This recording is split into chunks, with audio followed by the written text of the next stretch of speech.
السلام علیکم ویورز، میں ہوں سیف کاظمی، میرے ساتھ ہے ڈاکٹر حسان بخاری۔ 1967 کی جنگ ایک فیصلہ کن جنگ ثابت ہوئی، عربوں کی تاریخ میں یہ ایک انتہائی بدنما داغ ثابت ہوئی۔ اسرائیل نے پورے فلسطین جس میں سینائی، جولان اور بیت المقدس پہ اپنا قبضہ کر لیا تھا۔ عربوں کی حالت فوجی حالت انتہائی بری طرح متاثر ہو چکی تھی۔ عربوں نے اس کے بعد کیسے کوپ اپ کیا، پوچھتے ہیں ڈاکٹر حسان بخاری سے۔ جی ڈاکٹر صاحب۔ Thank you. بیسیکلی عربوں کی ملٹری پاور تو مکمل طور پر اٹ واز ان شیمبلز، تباہ و برباد ہو گئی۔ ان کی اسٹیٹس کی کریڈیبلٹی بھی مکمل طور پر ڈاؤن ہو گئی۔ تو سب سے پہلے تو ان کا ایک رسپانس آیا خرطوم کانفرنس میں۔ تمام عرب لیڈر سوڈان کے دارالحکومت خرطوم میں جمع ہوئے اور وہاں انہوں نے ایک بار پھر اس عزم کا اعادہ کیا کہ ہم اسرائیل کے خلاف یونائٹ ہو کر لڑیں گے۔ اور سعودیہ کے بادشاہ فیصل، جن کو جمال عبد الناصر بہت زیادہ تنقید کا نشانہ بناتے تھے جنگ سے پہلے، انہوں نے کہا کہ ہم آپ کے ساتھ ہیں اور ہم آپ کو مکمل فائنینشیل سپورٹ دیں گے آپ کی ملٹری کو ری بلڈ کرنے کے لیے۔ یہ انہوں نے مصر کے صدر کو، مصر کے صدر جمال عبد الناصر کو کہا خرطوم کانفرنس میں۔ ساتھ ہی انہوں نے یہ بھی فیصلہ کیا جمال عبد الناصر اور بادشاہ فیصل نے کہ ہم یمن میں جو کانفلکٹ چل رہا ہے اس کو وائنڈ اپ کر دیں گے۔ جو مسلمان کے ہاتھوں ایک کانفلکٹ اور قتل عام چل رہا ہے یمن میں، اس کو ہم بند کریں گے اور اب ہمارا فوکس اسرائیل پر ہوگا۔ اور پالیسی تمام عربوں نے جو ریلیز کی وہ تھی no negotiation with Israel, no recognition of اسرائیل۔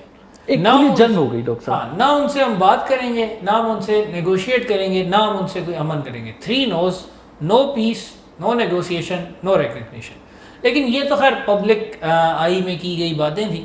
درون خانہ کچھ بیک چینل ڈپلومیسی بھی چل رہی تھی، اور بیک چینل ڈپلومیسی میں جو عرب اسٹیٹس نے اب رویہ اپنایا وہ 67 کی جنگ سے پہلے کے رویے سے بہت مختلف تھا، کیونکہ اب گراؤنڈ ریئلٹی چینج ہو چکی تھی۔ عربوں کی ویکنیس ان پر بھی آشکار ہو گئی تھی اور دنیا پر بھی۔ صحیح۔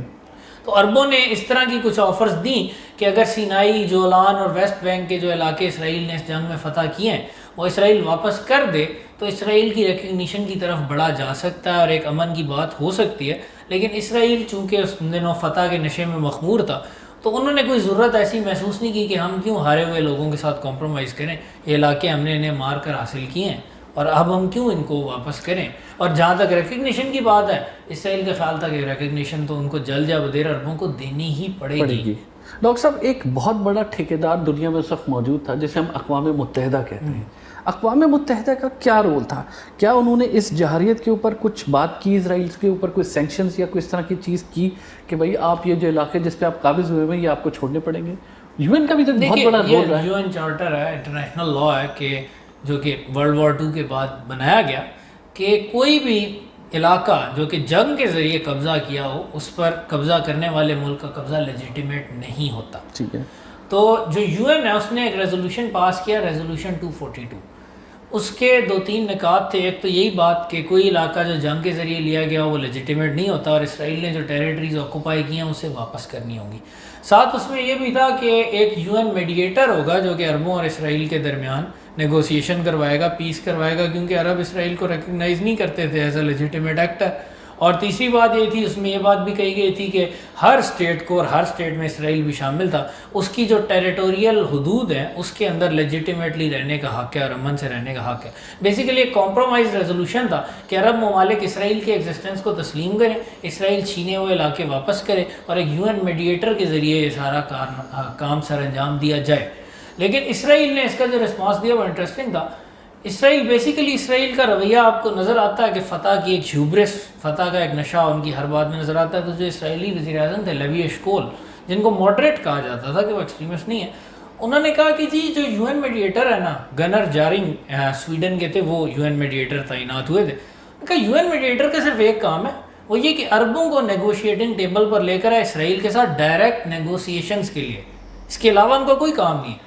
بیسیکلی انہوں نے کہا کہ یو این ریزولوشن میں ہم صرف وہی چیز مانتے ہیں اسرائیل کی ریکگنیشن والی کہ عرب ہمارے ساتھ بیٹھیں، ہمیں لیجیٹیمیٹ ایکٹر کے طور پر ریکگنائز کریں، پھر اگر ہمارے دل میں ہوا تو ہم انہیں کوئی کنسیشن دے دیں گے ورنہ نہیں دیں گے۔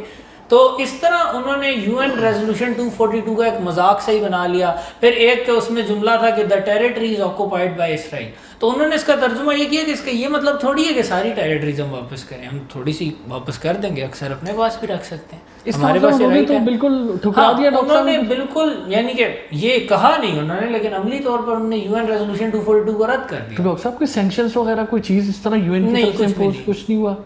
کچھ بھی کسی ملک نے کوئی میڈیشن کا رول پلے کرنے نہیں، میڈیشن کا رول تو پلے کرنا دور کی بات ہے، بلکہ یونائٹیڈ اسٹیٹس آف امریکہ جس میں یو این کا ہیڈ کوارٹر بھی ہے اور جو سب سے بڑا کرتا دھرتا سمجھا جاتا ہے ہیومن رائٹس، انٹرنیشنل لا اور یونائٹیڈ نیشنز کا، اس کی جو طرز عمل ہے وہ بڑا انٹرسٹنگ ہے کہ اسرائیل کو ملٹری اور سویلین ایڈ میں 450% کا اضافہ ہوا آفٹر دا 67 وار، 450%۔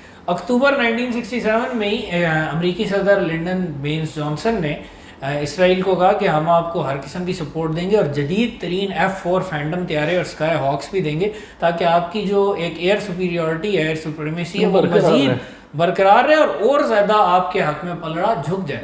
بیسیکلی اسرائیل کی شاندار فتح سے امریکہ نے یہ اندازہ لگایا کہ یہ ہے وہ ملک جو ہمارا پولیس مین ہوگا مڈل ایسٹ میں، یہ چھوٹا سا ملک اکیلا باقی سب عربوں پر بھاری ہے، تو اس کو اب ہم نے کلائنٹ بنا کے اپنے ساتھ رکھنا ہے، یہ ہمارے مفادات میں بہت زیادہ اہم ثابت ہوگا آگے۔ ایک تو مڈل ایسٹ میں ہمارا یہ جھنڈا گاڑ کر رکھے گا، اور دوسرا انہوں نے بعد میں ساؤتھ امریکہ اور ایون نکاراگوا وغیرہ جیسی جگہوں میں بھی اسرائیلیوں کی سروسز کو یوز کیا، تو انہوں نے کہا کہ یہ ایک نئی ملیٹنٹ اسٹیٹ، ایک نیا ہتھیار ہمارے ہاتھ میں آ گیا، یہ ہمارے ہاتھ سے جانا نہیں چاہیے۔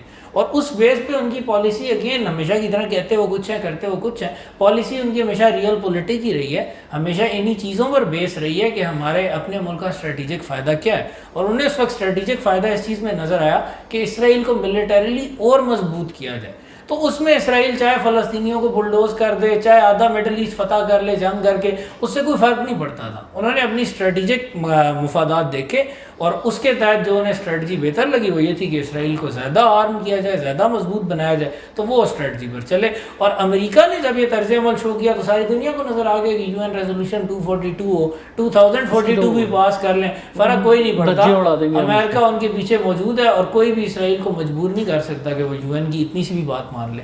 ڈاکٹر صاحب 1942 کی جنگ کے بعد اسرائیل جو تھا وہ تقریباً آدھے فلسطین پہ قابض ہو ہی چکا تھا، بچا 48 کے بعد، 48 کے بعد، اور 67 کی جنگ کے بعد وہ تقریباً تمام فلسطین پہ قابض ہو چکا تھا، مغربی کنارہ ہے، ویسٹ بینک ہے، جولان ہے، یہ سب ہے۔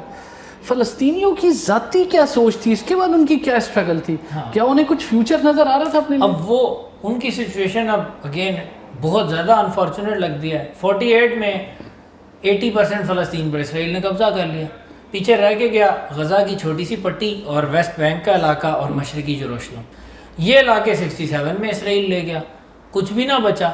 لیکن 48 کی وار میں جب فلسطین بہت زیادہ ڈسپلیس ہوئے تھے، بہت سارے اردن میں آباد ہوئے تھے، اور ہسٹوریکلی اردن فلسطین کا پارٹی کاؤنٹ ہوتا تھا، تو اردن کی جو آبادی تھی اس میں دو ڈیموگرافک فیکٹرز تھے۔ ایک تو بدو تھے جو کہ شاہ حسین کی یا اردن کی جو ہاشمی کنگڈم تھا اس سے لائل تھے، اور اردن کی آرمی میں بھی زیادہ وہی تھے، لیکن اکثریت فلسطینی اوریجن سٹیزنز کی تھی، اور وہ شاہ حسین کو کچھ اتنا پسند نہیں کرتے تھے۔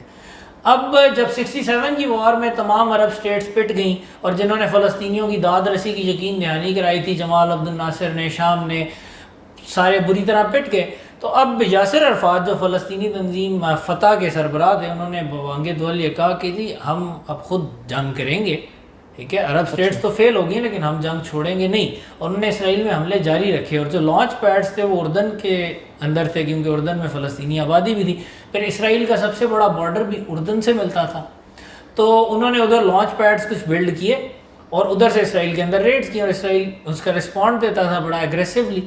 تو یہ کچھ عرصہ چلتا رہا 67 کی وار کے بعد۔ پھر 68 میں ایک بڑی جنگ ہوئی اس علاقے میں جس میں اسرائیل کو انٹرسٹنگلی شکست ہوئی۔ واقعہ کچھ یوں ہوا کہ کرامہ ایک گاؤں تھا جس میں ایک بہت بڑا کیمپ تھا فلسطینیوں کا، اور یاسر عرفات بھی ادھر ہی تھے، تو اسرائیلیوں نے یہ کہا، وہ یہ کلیم کرتے ہیں کہ ہم نے کرامہ کے کیمپ کو تباہ کرنے کے لیے آپریشن کیا، لیکن جو فورس انہوں نے یوز کی وہ بہت بڑی تھی، 15,000 سے زیادہ فوجی، 40-50 ٹینک اور ایک ڈویژن سے بھی زیادہ کنسنٹریشن کی انہوں نے فورس کی اور حملہ کر دیا۔ اور بعد میں جو جنگ کے بعد ان کے کچھ ڈاکومنٹس اردن کی فوج کے ہاتھ لگے، اس سے یہ بات واضح بھی ہوئی کہ مقصد صرف کرامہ کے کیمپ کو تباہ کرنا نہیں تھا، بلکہ دریائے اردن کے جو مشرقی کنارہ ہے جو اردن میں آتا ہے اس کے بھی ایک بڑے علاقے پر قبضہ کرنا اسرائیل کا مقصود تھا۔ لیکن اسرائیلی فوج کو ادھر شکست ہوئی، وہ اردن کے اندر داخل ہوئے، یا اردنی فوج اور فلسطینی گوریلے دونوں ان سے لڑے، 200 سے اوپر کیجویلٹیز ہوئی اسرائیل کی، 30 سے 40 ٹینک بھی تباہ ہو گئے، اور انہیں پسپا ہونا پڑا، وہ اس دن کے اینڈ پہ واپس اسرائیل میں جانے پر مجبور ہو گئے۔ تو ایک طرف تو اسرائیل میں بیک لیش آیا, ان کی ایکسپیکٹیشنز تھی 67 کے بعد کہ اب تو ہم ہر جگہ جیتیں گے, عرب کیا چیز ہے, ایک شکست ہو گئی. دوسری طرف عربوں میں ایک یوفوریا آیا کہ جی فلسطینیوں نے ننھے منھے فلسطینیوں نے اسرائیلیوں کو ہرا دیا, جبکہ اتنی بڑی بڑی فوجیں بھی کچھ نہ کر سکیں. اور انٹرسٹنگلی جو عرب پروپیگنڈا اس میں آیا, اس میں اردنی فوج جس کا کلیدی رول تھا کراما کی لڑائی میں, اسرائیل کی شکست میں, اس کو اگنور کیا گیا اور سارا فوکس یاسر عرفات اور ان کی فتح کی تنظیم پر آ گیا. تو اس سے یہ تنظیم بہت زیادہ پاپولر ہو گئی, اس کی ریکروٹمنٹ بھی بہت بڑھ گئی, اور اس کی پاپولر بیس پہلی اردن میں تو بہت زیادہ تھی کیونکہ فلسطینی اوریجن آبادی بہت تھی. اس چیز نے شاہ حسین اور یاسر عرفات کے درمیان بہت ٹینشنز کو جنم دیا, اور ان کے درمیان ایک اقتدار کی رسا کشی پر کراما کی جنگ کے بعد شروع ہو گئی. اور بعد میں پھر بلیک سپٹمبر کے جو ٹریجک ایونٹس ہوئے ان کو ہم لیٹر ڈسکس کریں گے, وہ اس کی جو بیس ہے وہ بھی آپ کو ادھر اس کی روٹس ملیں گی. تھینک یو ڈاکٹر صاحب. ویورز, نیکسٹ ایپیسوڈ میں ہم 1969 کی ایک اور جنگ جو کہ جمال عبد الناصر اور اسرائیل کے درمیان ہوئی, اس جنگ کے اندر کون فاتح رہا اور کس نے شکست کھائی, اگلے ایپیسوڈ میں ذکر کریں گے. دیکھتے رہیے ہسٹریز مسٹریز. ہمارے چینل کو سبسکرائب کریں, لائک کریں اور کامنٹس دیں. Thank you.